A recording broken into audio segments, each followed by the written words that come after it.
David. Afternoon, Mike. Good afternoon. David Moore, Dallas Morning News.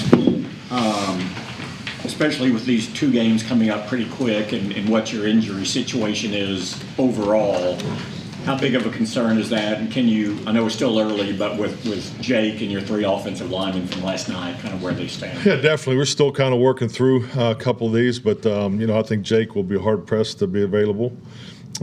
Zach Martin, we're still finishing up on there. But we do have hopeful to get some guys back this week. So, that's where we're hoping it balances out.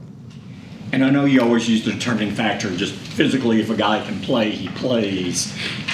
But when a guy is clearly compromised and you have 2 games in 4 days like you do coming up, does that factor into the decision? I would say it's definitely part of the equation, without a doubt. It's if they're not fully capable of playing this week, then obviously next week is, really I think the question we'll be talking about here when we get to Sunday is more, potentially the guys that are coming back, maybe how much they will play, because you just can't bring guys back and expect to play 50, 60 plays.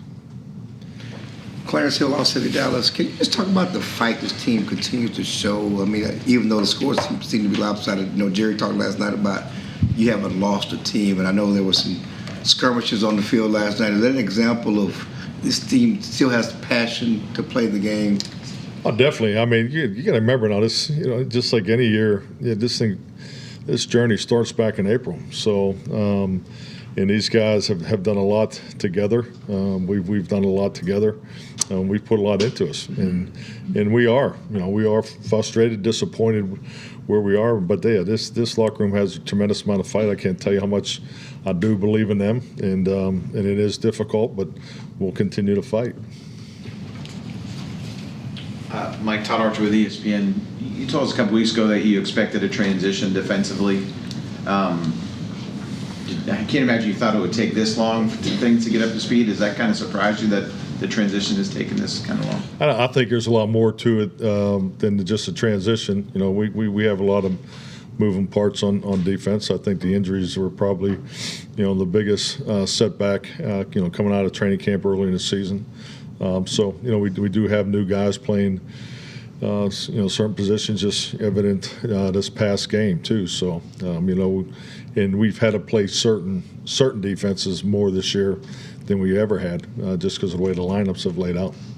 And then offensively, when that's not gone the way you had hoped it would go either, do you ever consider giving Schottenheimer a chance to call some of the plays at times, or rearrange how you guys look at your process? Haven't considered.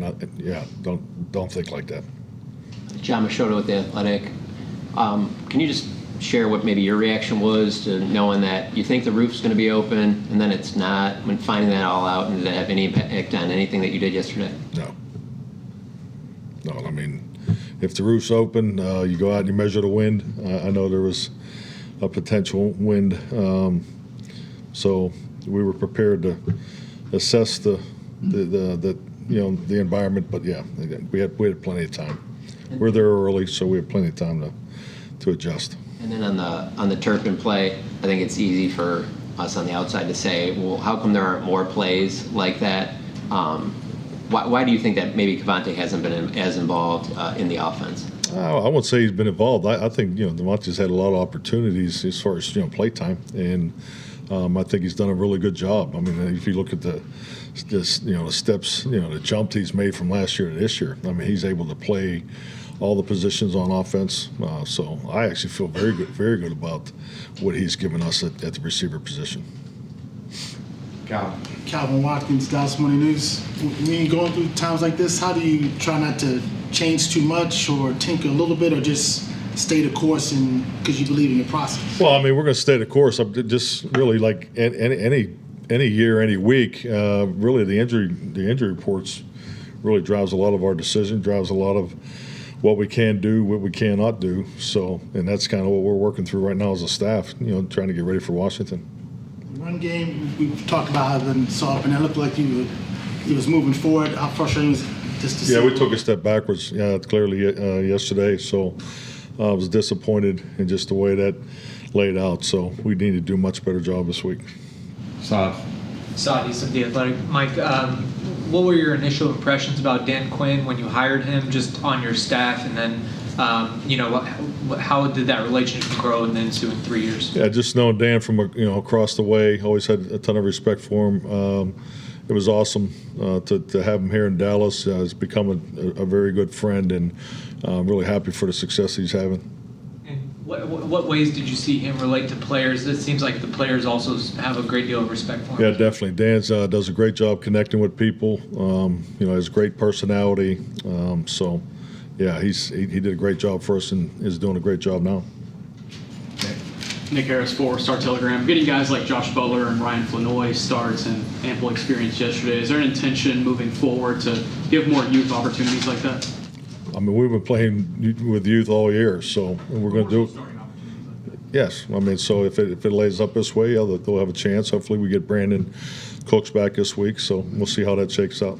We've been playing 3 games in 10 days.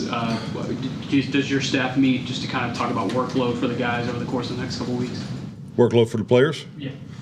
Yeah, I mean, we have a plan. We've been through this before, so we actually had to work ahead for Washington last week. Being on a Monday night schedule.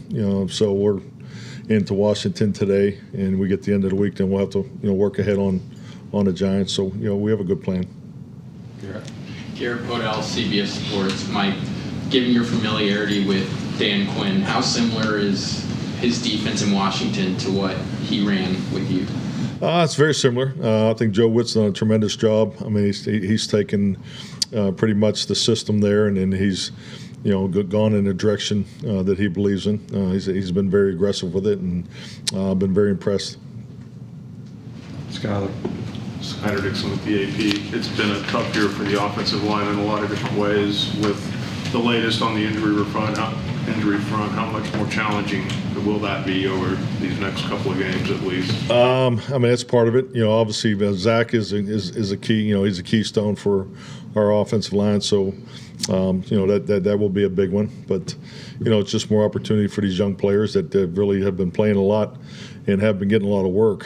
So, one of the benefits of our young players is, Zach doesn't practice on Wednesday, so they've been getting those reps. So, yeah, we just gotta get them lined up and put them in position to be successful. Jasmine Monet, Dallas Cowboys media. With the absence of Dak Prescott and DeMarcus Lawrence, who have you seen step up into a position of leadership, and how effective would you say they've been from a cultural perspective? I think the biggest thing what you're looking for in guys now is more leadership through action and productivity, and that always happens particularly with young guys. But we have a segment in our team meetings the day before the game where the team captains have an opportunity to speak. So that's been interesting to see some of the younger guys. And I'll just go off of this week. Cooper Beebe was the offensive captain. So it's good to see these guys let their personalities out and take advantage of those opportunities. Yeah. Ed Werder, WFAA. This week, you got Will Greer is now a factor at your quarterback position. What do you see the quarterback roles being for Cooper Rush will be the starter, and we're putting together a game plan to go win. So we got a package for Trey, and we'll see what happens. Aaron. Aaron Guest, just following up on that, I think you said last night that you wanted to get Trey a series. Was that just because of the score, or yeah, I just think a lot of young players were playing at the end of the game, and it would have been good to get Trey in there. Is what was the point I was making. You said earlier that some players could return this week. You mentioned Brandon Cooks. Who are some of the other guys you think that you might get back this week? Nealon, hopefully he can get back. So Chuma's practiced last week. So all those guys are getting close. Christy Scales, Cowboys Radio on the Fan. Josh Butler moving into the starting lineup after being elevated to the practice squad the previous couple of weeks. What had he shown in practice and in that limited time of elevation that merited moving into the starting lineup? I mean, JB's been super, super consistent. I think it just like anything has always shown the ability to be a factor on special teams, but just his versatility and I thought he did a nice job. And came on also having the opportunity to play too. So backing up the nickel and special teams. But those guys are super, super consistent guys, super competitive. So you love it when you see those guys get that chance. Dave. Mike, you were talking earlier, we were asking about Zach, and you were talking about working through injury situations, and it's always physically, but do you have any conversations on a guy like Martin or somebody, just the message it sends when a guy is not completely healthy and he's pushing and saying, I want to be in there? You talk about leadership and setting an example for younger players.